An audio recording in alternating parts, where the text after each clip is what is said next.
Daniel capítulo 9, versículos 24 al 27. 70 semanas están determinadas sobre tu pueblo y sobre tu santa ciudad para terminar la prevaricación y poner fin al pecado y expiar la iniquidad, para traer la justicia perdurable y sellar la visión y la profecía y ungir al santo de los santos.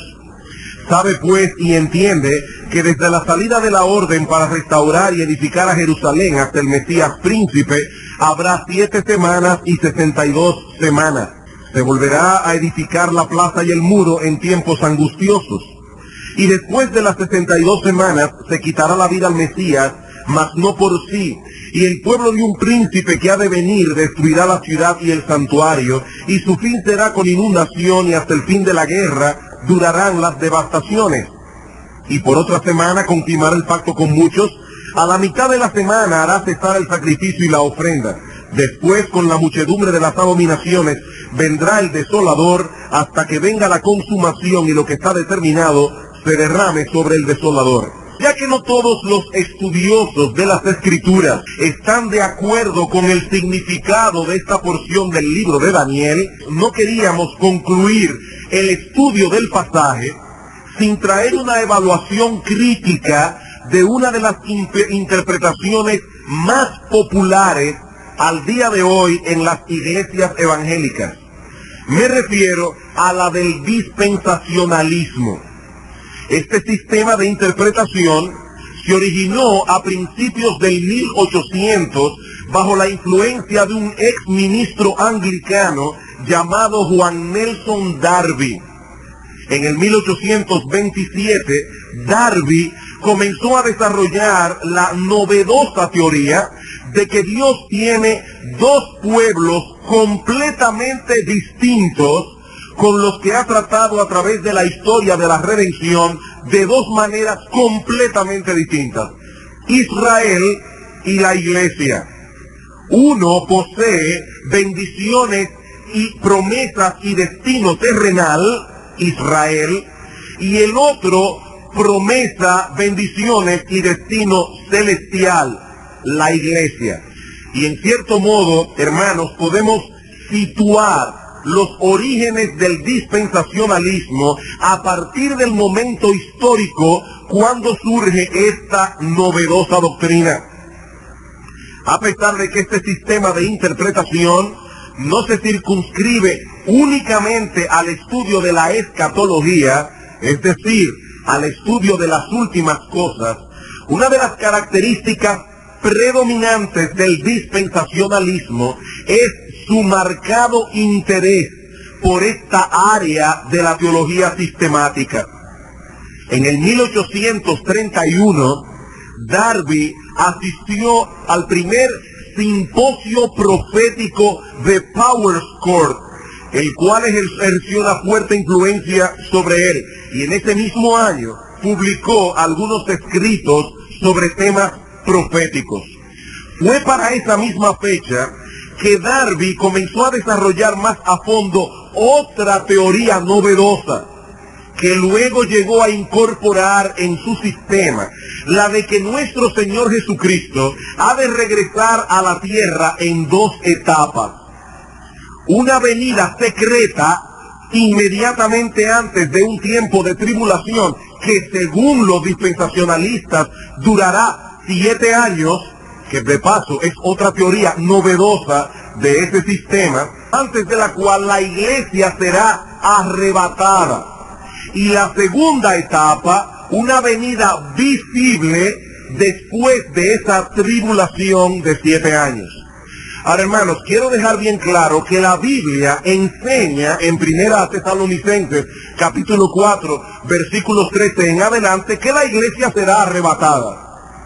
Si un creyente no cree en el rapto de la iglesia, está cometiendo un serio error doctrinal, porque la Biblia ciertamente enseña que la iglesia será arrebatada, pero la Biblia también enseña que este evento ocurrirá en el momento en que el Señor vuelva a la tierra por segunda vez, en su única segunda venida, para salvar a los suyos y castigar a los malos.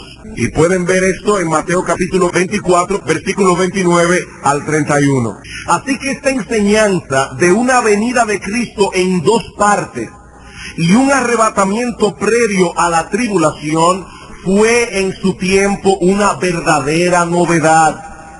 No obstante, esta doctrina y todo el andamiaje del sistema dispensacionalista se hicieron tremendamente populares en el siglo XX gracias, entre otras cosas, al impacto de la publicación de la Biblia anotada de Scofield en el 1909.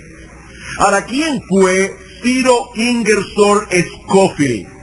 Un abogado y político que fue convertido por el Señor en el 1879 a los 36 años de edad, luego de una vida muy desordenada. Y luego, 3 años después, fue ordenado al ministerio. En algún punto de su vida, Scofield conoce a Juan Nelson Darby y se hace uno de sus más devotos seguidores. Aunque este hombre no tenía entrenamiento teológico formal, porque él lo que era un abogado y un político, decidió publicar una versión de la Biblia anotada con sus propios comentarios, que muchos tomaron como la interpretación correcta de la palabra de Dios porque los leían en su Biblia. De haber publicado Scofield sus notas en un libro aparte, muy probablemente no hubiesen tenido el impacto tan grande que tuvo esta Biblia anotada en el pueblo evangélico en general. Ahora, ¿cuál es la enseñanza esencial del dispensacionalismo y cómo interpretan ellos la profecía de las 70 semanas de Daniel? Veamos ahora, en primer lugar, las características esenciales del dispensacionalismo y luego veremos cómo interpretan ellos la profecía de las 70 semanas. El dispensacionalismo es básicamente un sistema de interpretación bíblico que divide el programa de Dios en la historia de la redención en 7 dispensaciones. Ellos definen dispensación como un periodo de tiempo durante el cual Dios obra de una manera distinta con la humanidad. Según ellos, 5 de esas dispensaciones han pasado ya. Ahora estamos viviendo en la 6ª y aún falta la 7ª dispensación, que será un reino terrenal de 1000 años inmediatamente después de la gran tribulación, tal como ellos la interpretan. Este sistema de interpretación posee 3 características fundamentales. Todo aquel que se adhiera a estas 3 características puede ser considerado con toda justicia un dispensacionalista. ¿Cuáles son? Bueno, en primer lugar, un estricto literalismo al manejar el lenguaje de las Escrituras. Un estricto literalismo al manejar el lenguaje de las Escrituras. En su libro Dispensacionalismo Hoy, Charles Ridley menciona esto como una de las características sine qua non del dispensacionalismo. ¿Y qué es una característica sine qua non? Bueno, que sin esto no hay lo otro. Charles Ridley es un teólogo dispensacionalista moderno, actual. ¿Qué dice él? La interpretación que es consistentemente literal o llana pone de manifiesto el método dispensacional de interpretar las Escrituras. Ahora, mis hermanos, nosotros creemos que la Biblia debe interpretarse literalmente. No nos adherimos al método de interpretación alegórico. Hay algunas personas que leen la Biblia y, por ejemplo, leen que Daniel fue arrojado en un foso de leones y dicen, bueno, Daniel representa aquí. No, Daniel no representa nada. Daniel es Daniel, un hombre que se llamó Daniel y que lo echaron en un foso de leones, de animales de 4 patas que rugen y muerden. Nosotros creemos en el método literal de interpretación. Pero, noten que hablamos de un estricto literalismo. Al manejar el lenguaje de las Escrituras, debemos determinar su significado por la Escritura misma. En otras palabras, la Biblia se interpreta a sí misma.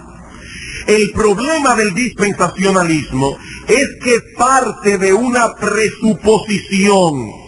Él asigna un significado a la palabra y para él ese es el único sentido normal que podemos darle.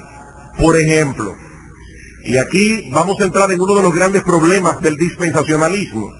Según ellos, cuando la Biblia habla de Israel, siempre significa el pueblo que desciende de Abraham, el pueblo físico de Israel. Por lo tanto, cuando ellos leen una profecía que dice Israel, de inmediato arguyen que donde dice Israel debemos leer ese pueblo y no ninguna otra cosa. A eso nosotros respondemos que ciertamente donde dice Israel debemos leer Israel. Pero ¿cuál es el alcance de ese nombre? Se refiere únicamente y siempre a los descendientes físicos de Abraham y nada más. Yo creo que no. Debemos darle a esa palabra el mismo significado que el Nuevo Testamento le atribuye. Pero eso lo veremos más ampliamente dentro de un momento. La segunda característica fundamental del dispensacionalismo es un rígido verticalismo al distinguir entre distintas épocas de la Biblia. La segunda característica fundamental del dispensacionalismo es un rígido verticalismo al distinguir entre distintas épocas de la Biblia. Ahora, hermanos, en las Escrituras nosotros ciertamente podemos distinguir varias épocas en las que Dios ha tratado con el hombre. La caída, el diluvio, el llamado de Abraham, el éxodo, la promulgación de la ley en el Sinaí, el establecimiento de Israel en Palestina, el surgimiento de la línea davídica en el trono de Israel, la llegada del Mesías, su precursor Juan el Bautista, el Calvario, Pentecostés. Cada uno de estos eventos marca una época especial en la revelación bíblica. No tenemos ningún problema en aceptar tal cosa. Pero el dispensacionalista se distingue por la forma como separa una época de otra.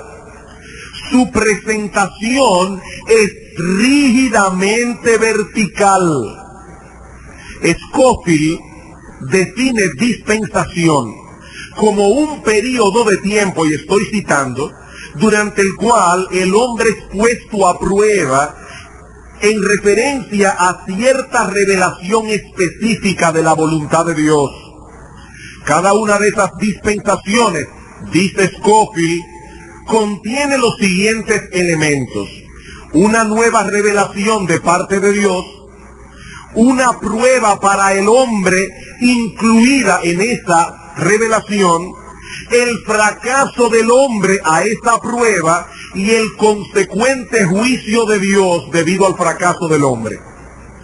Y allí termina una dispensación y comienza otra dispensación.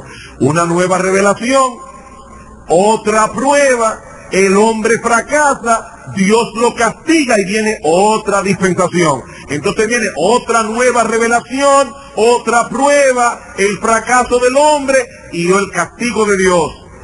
Y en cada una de esas dispensaciones, y esto es crucial, hermanos, en cada una de estas dispensaciones se anula la responsabilidad del hombre con respecto a la revelación anterior, a menos que esto sea ratificado en la nueva dispensación.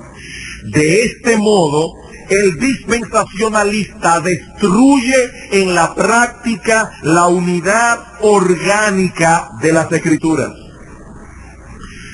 Nosotros sabemos que la revelación bíblica ha ido progresando de época en época, pero siempre guardando su unidad orgánica. Cuando nosotros sembramos una semilla en la tierra, y esa semilla comienza a germinar hasta convertirse en un árbol, lo que tenemos al final es el desarrollo de la semilla que nosotros sembramos. Hay una unidad orgánica entre la pequeña semilla y el gran árbol que surgió de ella. Lo mismo podemos decir de un niño. Un niño crece hasta llegar a ser un adulto, pero es el mismo ser humano. El mismo ser humano ya maduro, es la misma persona, pero en su pleno desarrollo. Eso es lo que nosotros encontramos en la Biblia. Por ejemplo, en Génesis capítulo 3, versículo 15, Dios promete a nuestros primeros padres que acaban de caer en pecado, un redentor que habría de redimir al hombre de todas las consecuencias de la caída.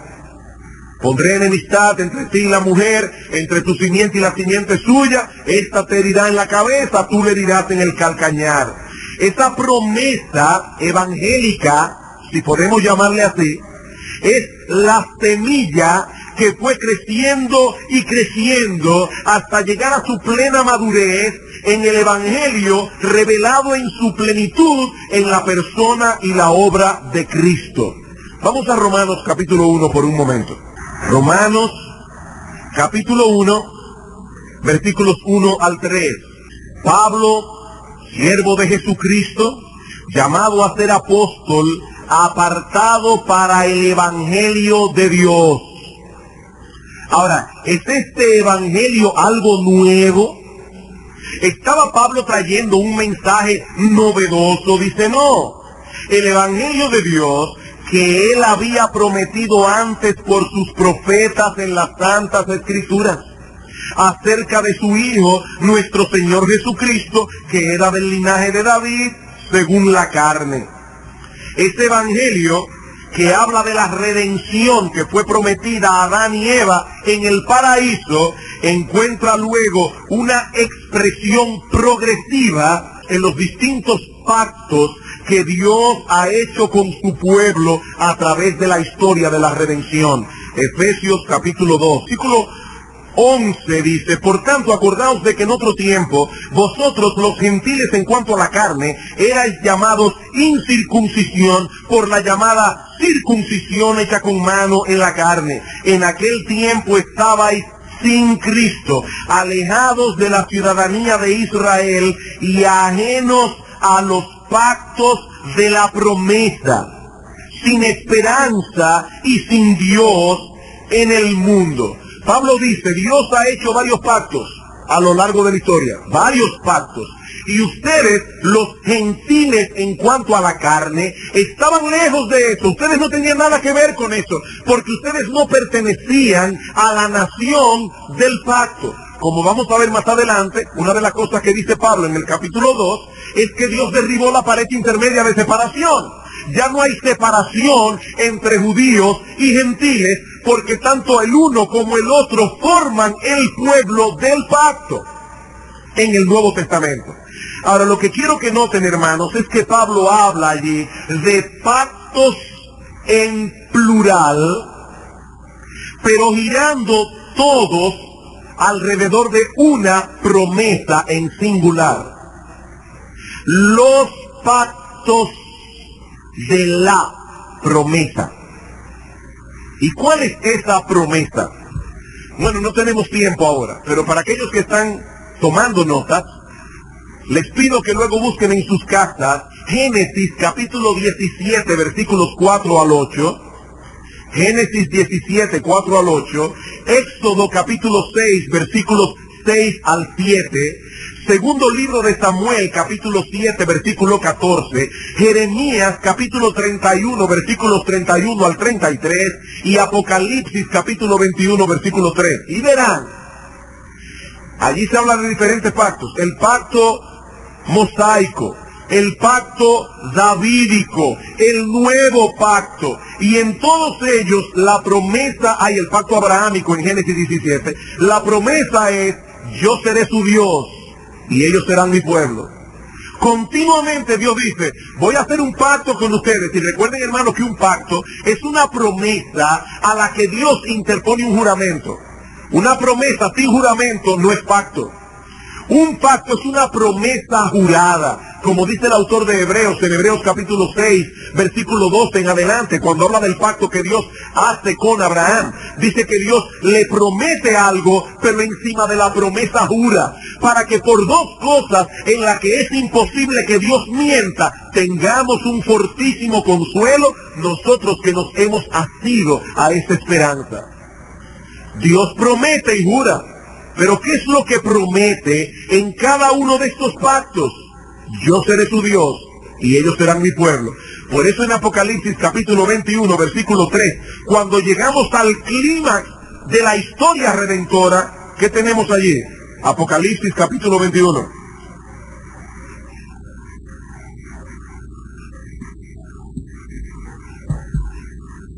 Versículo 3. Y oí una gran voz del cielo que decía: he aquí el tabernáculo de Dios con los hombres, y Él morará con ellos, y ellos serán su pueblo, y Dios mismo estará con ellos como su Dios. Lo que el Señor le prometió a Abraham en Génesis 17 va a seguir corriendo como una línea a través de toda la Escritura para tener su cumplimiento final en el momento en que el tabernáculo de Dios descienda y Dios venga a habitar con nosotros y nosotros con Él. Son varios pactos, pero todos girando alrededor de la misma promesa esencial. El verticalismo rígido de los dispensacionalistas no les permite ver ese principio unificador. En cada dispensación se anula lo anterior, a menos que sea reconfirmado en la nueva, según ellos. ¿Qué decimos nosotros? Que es al revés, que la Biblia enseña lo contrario, que en cada época lo anterior sigue vigente, a menos que Dios lo anule. Hermanos, si no ven esto, ustedes van a ser dispensacionalistas. ¿Ven lo que estamos diciendo? La diferencia. Ellos dicen: viene una nueva dispensación, lo anterior queda anulado, a menos que Dios lo ratifique. Nosotros decimos: no. Viene una nueva época y una revelación nueva de Dios, lo anterior sigue vigente porque Dios no ha cambiado, a menos que Dios mismo lo anule. Es diferente, es muy diferente. Por eso que ustedes ven que hay personas que el día de hoy no guardan el día del Señor. ¿Por qué? Porque eso es del Antiguo Testamento, eso no pertenece a la iglesia. Eso es de otra dispensación. Y ya con esto resuelven el problema. Pero Dios sigue siendo el mismo.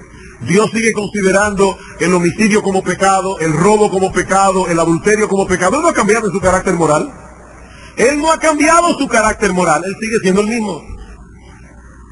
La tercera característica fundamental de este sistema es una separación radical en la comunidad de los redimidos revelada en las Escrituras. Hemos hablado de tres cosas: un estricto literalismo al manejar el lenguaje de las Escrituras, un rígido verticalismo al distinguir entre las distintas épocas de la Biblia, y ahora decimos una separación radical en la comunidad de los redimidos revelada en la Biblia.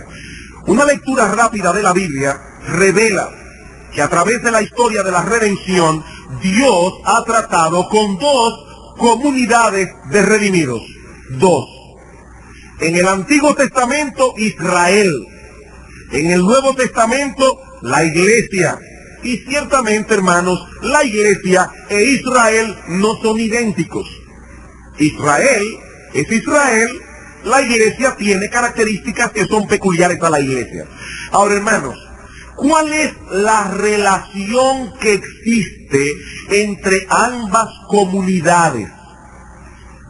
¿Existe alguna conexión orgánica entre Israel y la Iglesia? ¿O son dos cosas completamente distintas y separadas? Los dispensacionalistas responden, son dos líneas paralelas que nunca se juntan, que permanecerán eternamente separadas la una de la otra. Como alguien ha dicho, la premisa básica del dispensacionalismo es que hay dos propósitos de Dios expresados en la formación de dos pueblos que mantienen sus distinciones a través de la eternidad. Sin ánimo de ser irreverente ni burlón, sino más bien ilustrativo, lo que estos hermanos están diciendo es que en la eternidad los judíos vivirán en su barrio y nosotros en el nuestro. Son dos cosas completamente diferentes. De hecho, algunos dispensacionalistas enseñan que en el reino de 1000 años, que ellos creen, porque nosotros no creemos en tal cosa, pero en ese reino de 1000 años, Israel va a estar viviendo en la tierra, y la Nueva Jerusalén, según ellos, es una ciudad en forma de cubo que estará suspendida en el cielo, donde vivirá la iglesia. La iglesia en un lado, Israel en el otro. Ahora, hermanos, no todos los dispensacionalistas creen eso, aclaro, pero muchos sí lo creen. Ahora, lo que todos sí creen es que estas dos comunidades son distintas.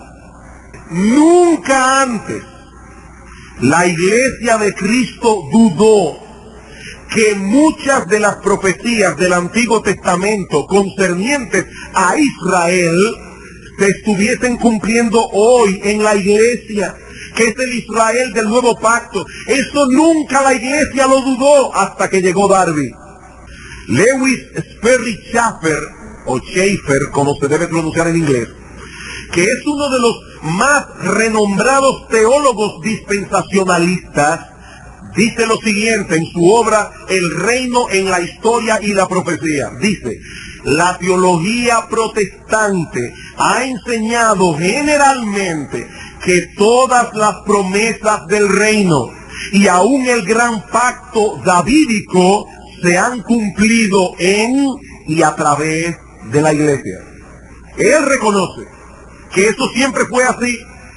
Por eso ellos se consideran a sí mismos como aquellos que han descubierto una nueva verdad que la iglesia de Cristo no vio en siglos. Hermanos, eso es lo que la iglesia de Cristo ha creído a través de las edades. Que el pacto davídico y muchas de las promesas de Dios para Israel en el Antiguo Testamento se están cumpliendo hoy en la iglesia, que es el Israel espiritual de Dios. Pero a pesar de eso, los dispensacionalistas insisten en que las promesas del Antiguo Testamento son única y exclusivamente para los descendientes físicos de Abraham, es decir, los judíos. Más aún, nuestros hermanos dispensacionalistas dicen que la iglesia no aparece en ninguna profecía del Antiguo Testamento. La iglesia, según los dispensacionalistas, es un paréntesis que Dios introdujo en el programa del reino judío profetizado en el Antiguo Testamento. O sea, Dios está lidiando con Israel. Llega el Mesías, es rechazado. Entonces, ¿qué ocurre? Que entra allí Dios, un paréntesis que es la iglesia. El plan de Dios para con los judíos queda suspendido. Cuando llegue la gran tribulación, Dios saca a la iglesia de aquí y el tic-tac del reloj, como ellos mismos dicen, de Israel comienza a funcionar otra vez. Mientras tanto, en esta era de la iglesia, el reloj profético de Dios está suspendido. La iglesia es un paréntesis. Y ninguna de las profecías del Antiguo Testamento, dicen ellos, se están cumpliendo hoy en la iglesia.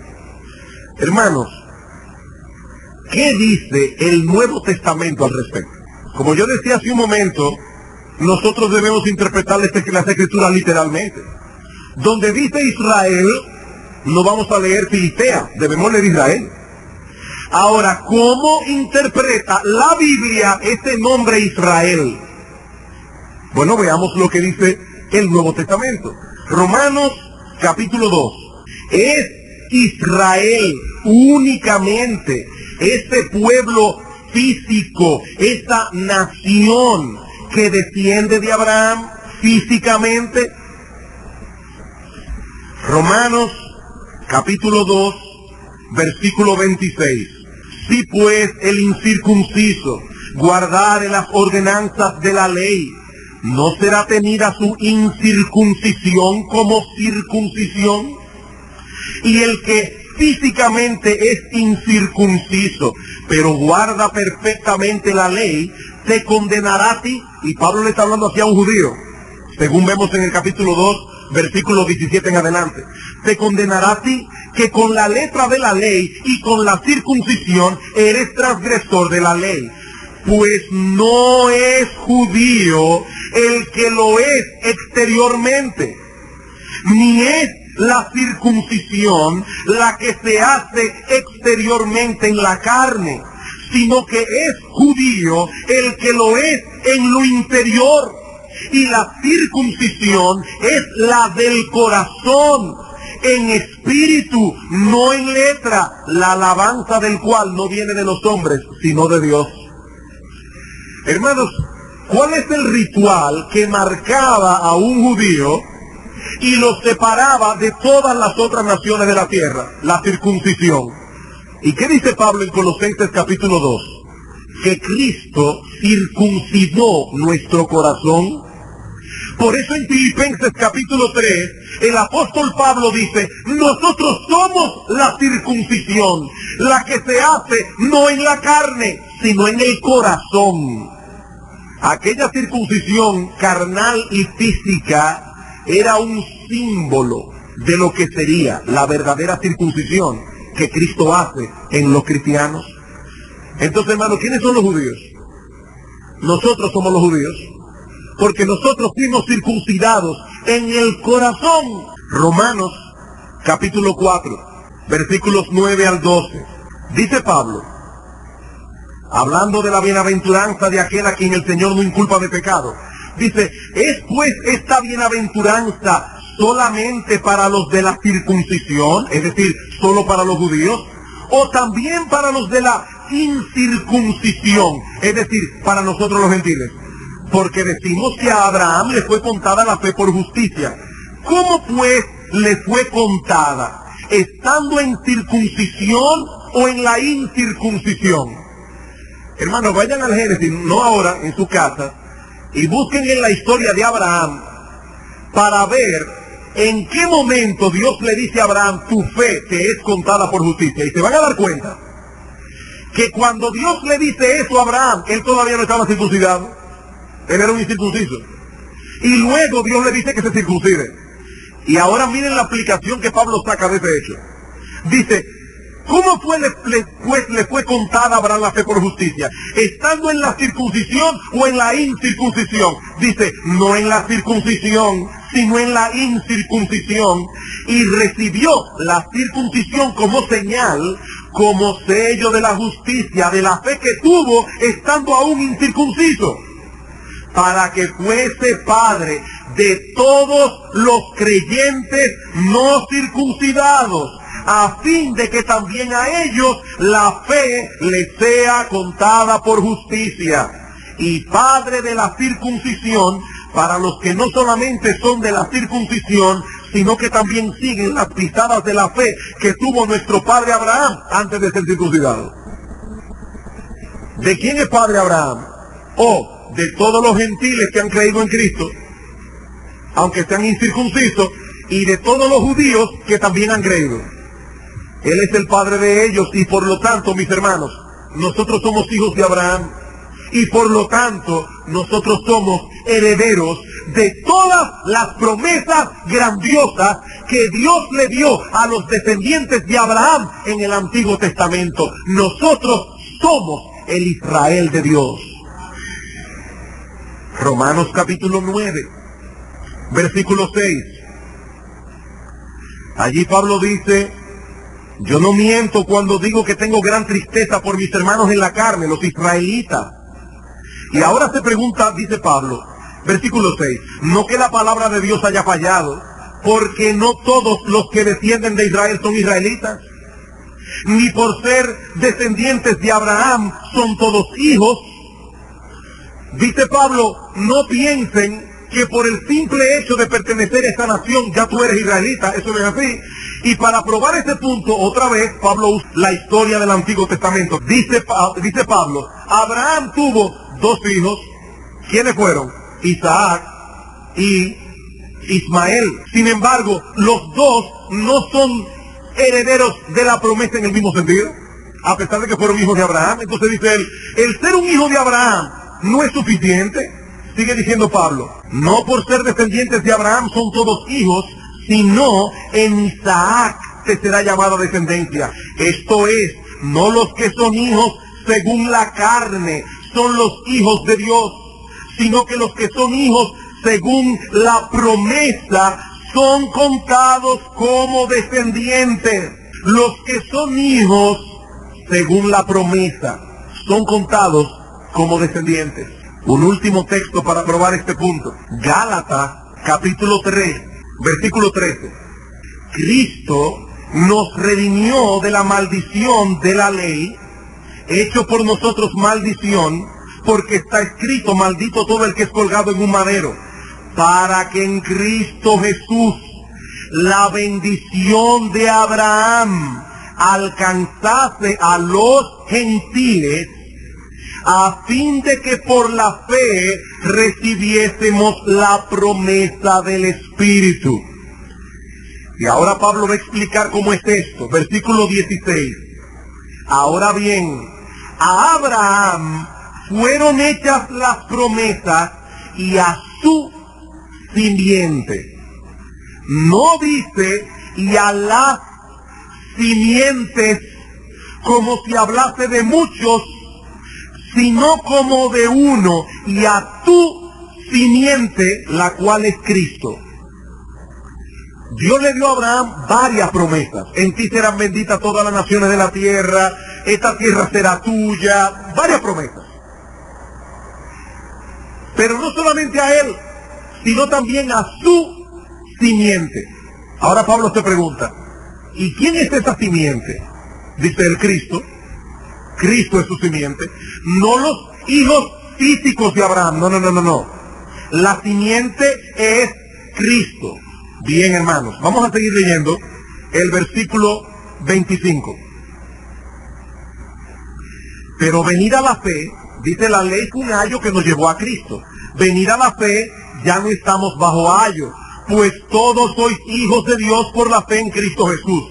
Porque todos los que habéis sido bautizados en Cristo, de Cristo estáis revestidos. Ya no hay judío ni griego, no hay esclavo ni libre, no hay varón ni mujer, porque todos vosotros sois uno en Cristo Jesús. Y si vosotros sois de Cristo, ciertamente linaje, descendencia de Abraham sois y herederos según la promesa. ¿A quién fue dada la promesa? A Abraham y a su simiente. ¿Quién es su simiente? Cristo. ¿Y dónde estamos nosotros, hermanos, por la fe? En Cristo. Y por lo tanto nosotros somos esa simiente espiritual y herederos de Dios según las promesas.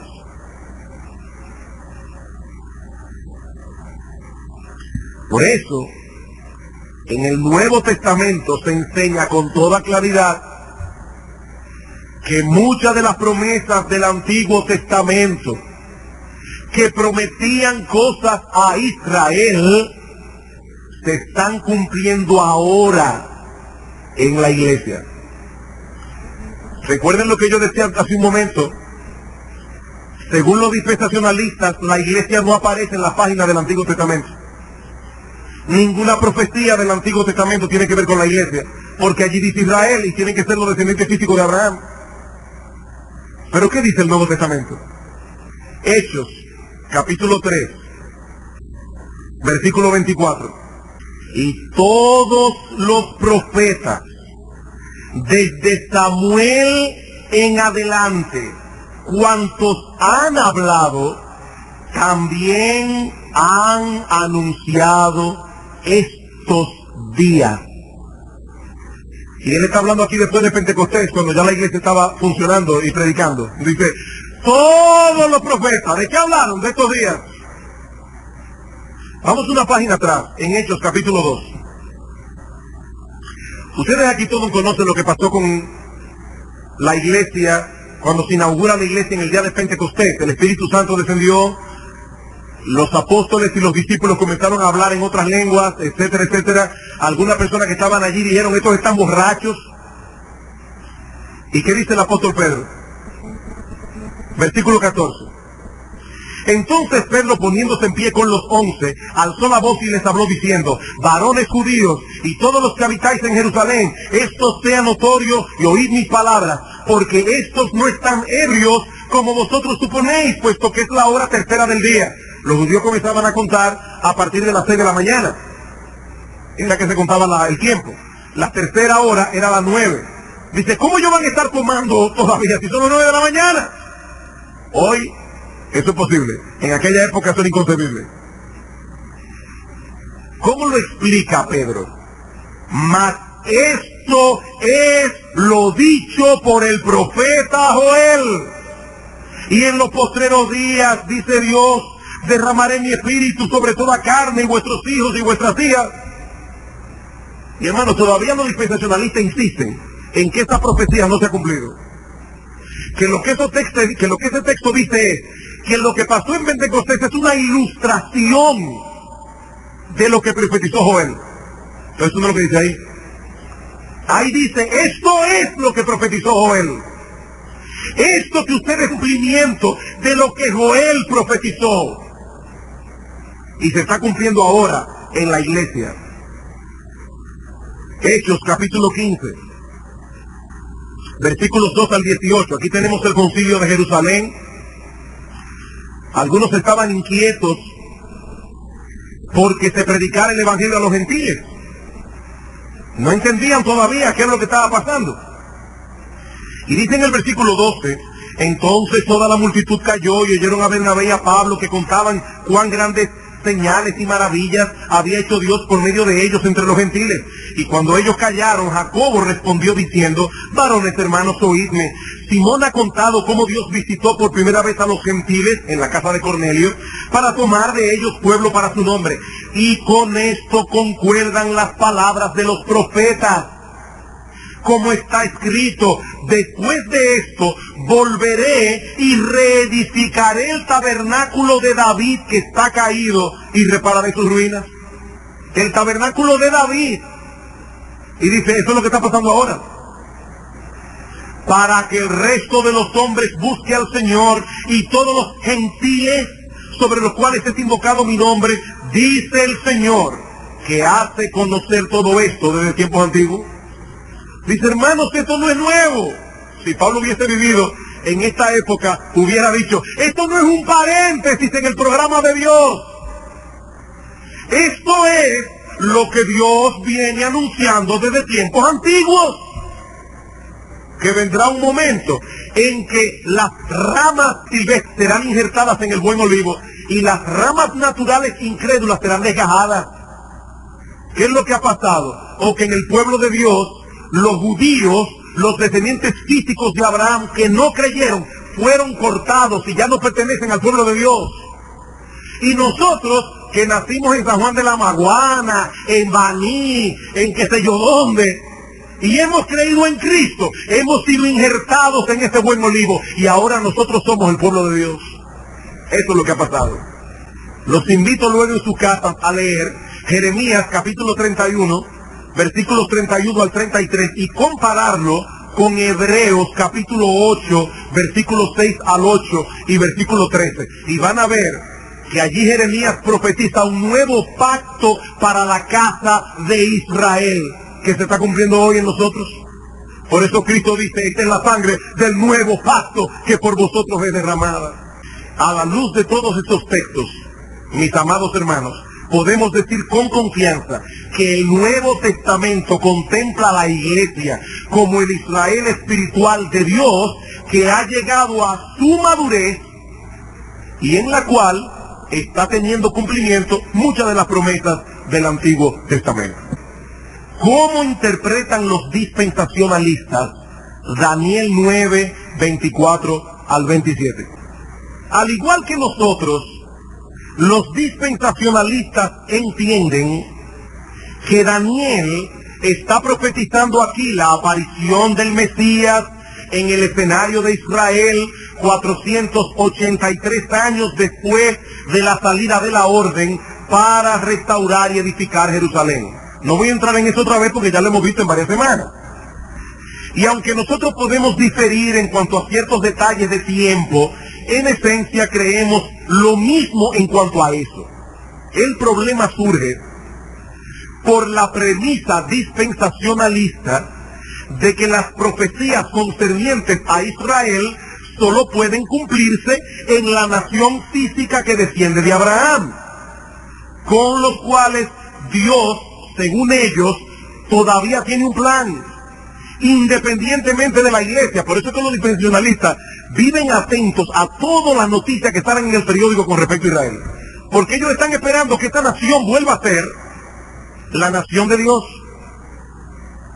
Y de hecho, en esta guerra con Irak, hay mucha gente confundida con eso.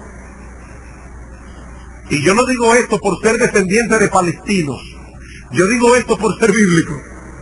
Israel ya no es la nación de Dios, hermanos. Ellos perdieron ese privilegio.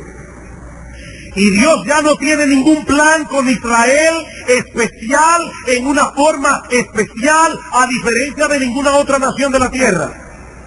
Nosotros debemos orar por Israel, debemos amar a los judíos, debemos procurar la salvación de ellos, pero ellos perdieron su privilegio. La iglesia es el Israel espiritual de Dios.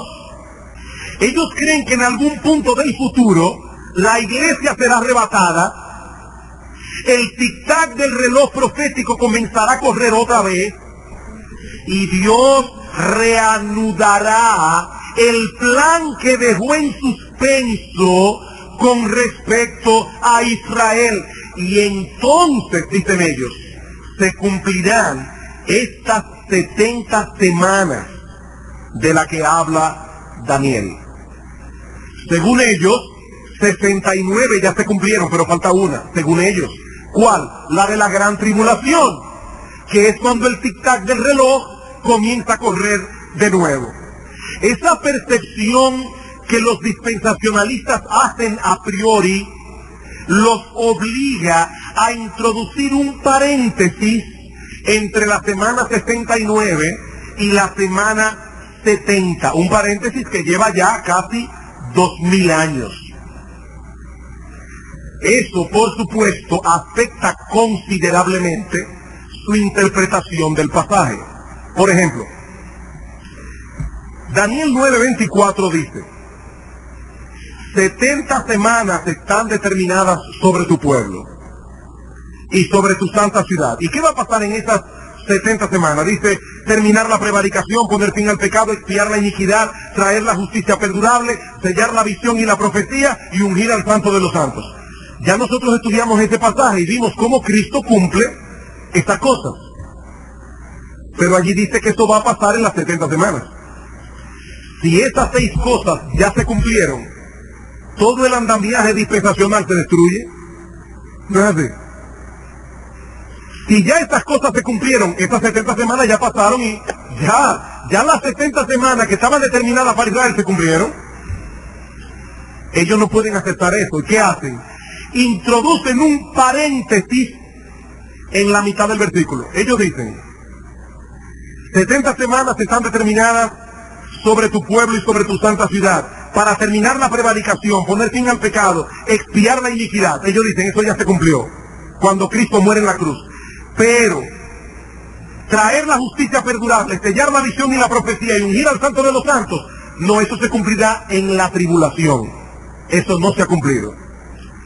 Hermano, yo creo artificioso introducir allí un paréntesis de 2000 años. Porque él está diciendo simplemente, hay 6 cosas aquí. Yo no veo ese paréntesis en ese texto.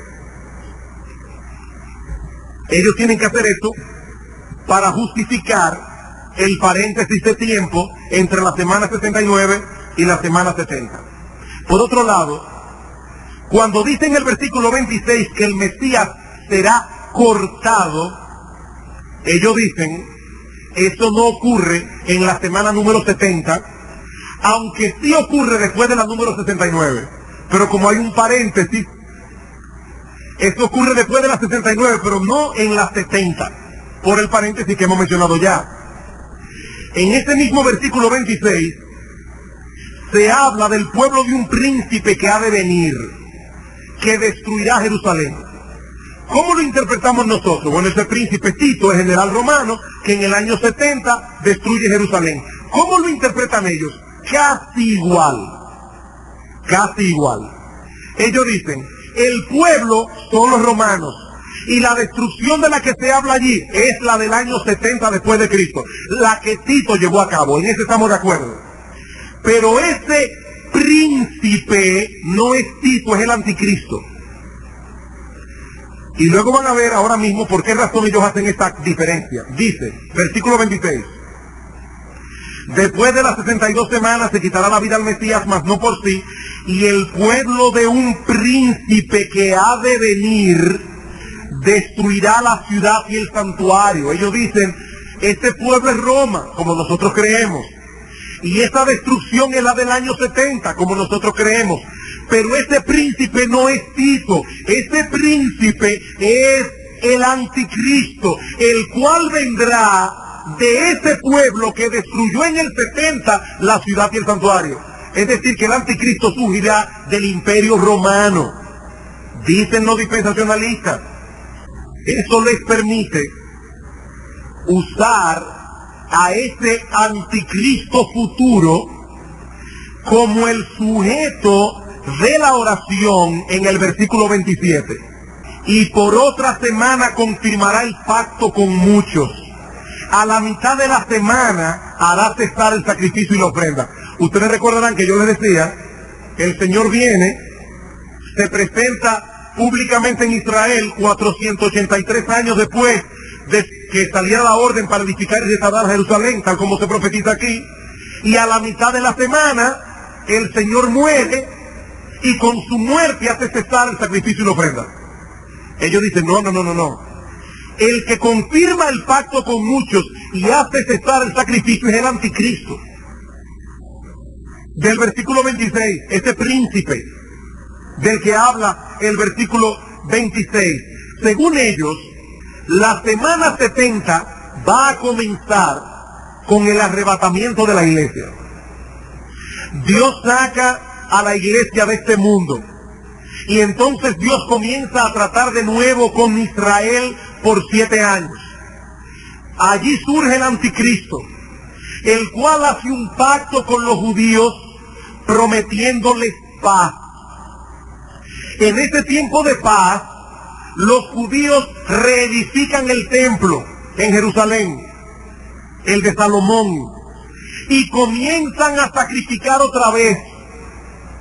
Pero a la mitad de la semana, es decir, a la mitad de la tribulación, a los 3 años y medio, el anticristo rompe el pacto de paz, persigue a los judíos y hace cesar el sacrificio y la ofrenda. Para nosotros las 70 semanas ya se cumplieron. Ellos dicen que son en el futuro. Bien. ¿Cuáles problemas encontramos con esta interpretación dispensacionalista del texto? En primer lugar, que no hay necesidad de introducir ningún paréntesis de tiempo en el desglose de esta semana. Como hemos visto ya, estos 490 años que estaban determinados sobre Israel se dividen en 3 periodos porque cada uno de ellos tiene características particulares, pero son periodos sucesivos. Después de las primeras 7 semanas, 49 años, le siguen las siguientes 62. Y luego de esas 62, le sigue la otra.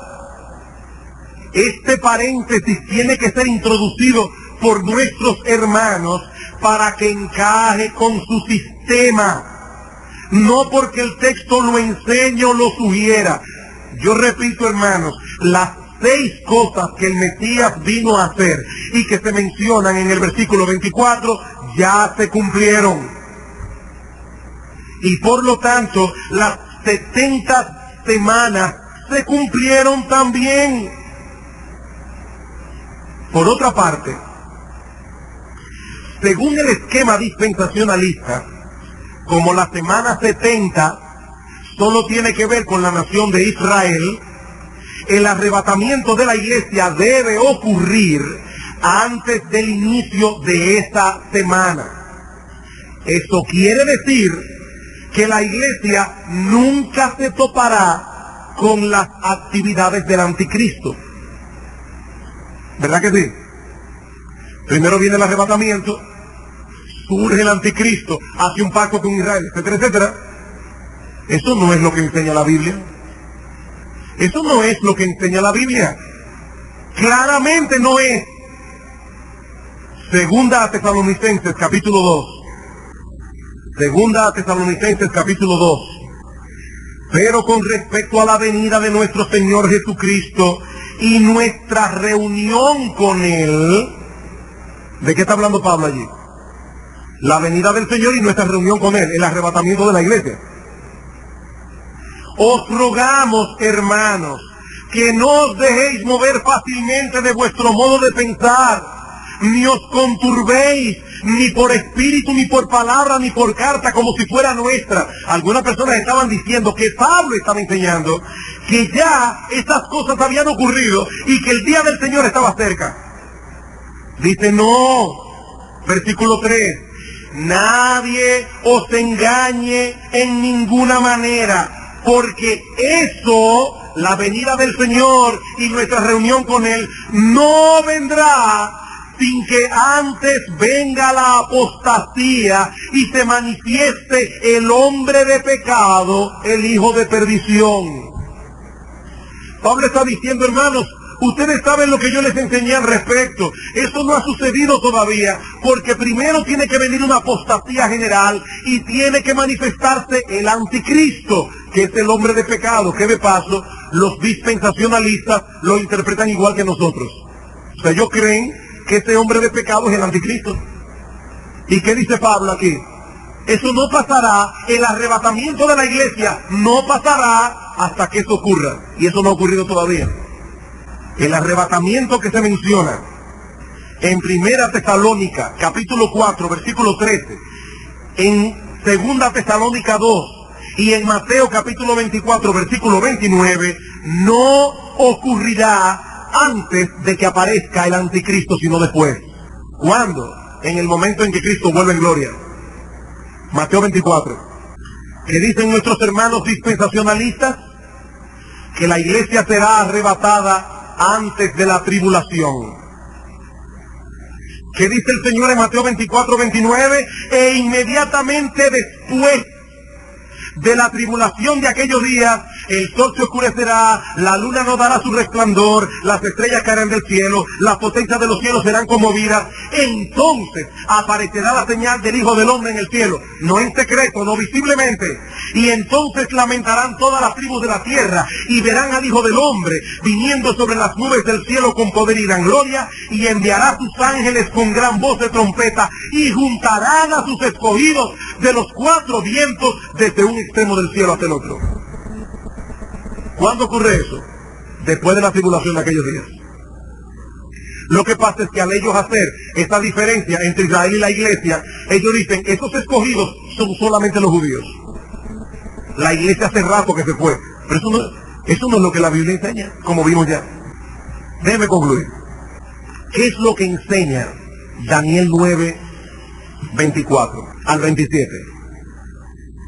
Allí se profetizan básicamente 4 cosas en ese pasaje, resumiendo, porque si lo dejo así, con todas estas diferencias de interpretación, se van a volver un mangú en buen dominicano. ¿Qué es lo que enseña este texto? 4 cosas. En primer lugar, el regreso de los cautivos y la restauración de Jerusalén. En segundo lugar, la aparición del Mesías en el escenario de Israel, 483 años después de la salida de la orden para restaurar y edificar a Jerusalén. En tercer lugar, el rechazo y muerte del Mesías, lo que trae como resultado, en cuarto lugar, la destrucción de Jerusalén. Eso es lo que se profetiza aquí. ¿Cómo se cumplieron estas cosas en este lapso de tiempo de 490 años? En 3 periodos de tiempo consecutivos. El primero de 7 semanas, 49 años, durante los cuales Jerusalén fue restaurada con su plaza y su muro en tiempos angustiosos, como dice el versículo 25. Inmediatamente después comienza otro periodo de 434 años que corresponden al periodo intertestamentario, al final de los cuales aparece el Mesías en el escenario público de Israel, cuando Juan el Bautista lo bautiza y Cristo comienza su ministerio. El tercer periodo de 7 años, a la mitad de los cuales el Mesías fue muerto. Y los 3 años y medio restantes probablemente corresponden al tiempo en que el Evangelio permaneció siendo predicado únicamente en los confines del territorio de Israel.